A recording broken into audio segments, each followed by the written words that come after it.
Apa kata WhatsApp panggil sayang? Minta. Dengan ni boleh pula betul tengah mata. Pandang mata saya sekarang.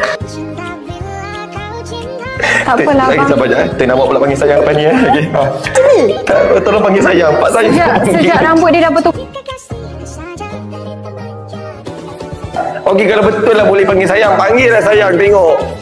Tak nak. Try, orang tadi boleh je panggil sayang. Cepat lah. Ya, walaupun dia tengah live, panggil je lah sayang. Apa susahnya? Tak tidur ke malam ni lagi? Panggil je lah. Ayo.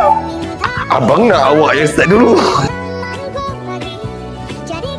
Awak tahu macam mana cara nak support? Oh, macam mana? Go sayang. Stop it. Boleh. Aku dah go sayang. Go sayang. Please. Sayang, go sayang. Cepat. Abang. Yang mana favourite awak? Warna favourite saya. Awak tahu. Saya merajuk je.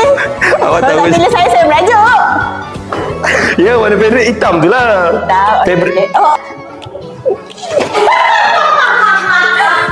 Abang. Panggil lah abang. Yang mana? Yang abang ke, yang sayang ke, kalau macam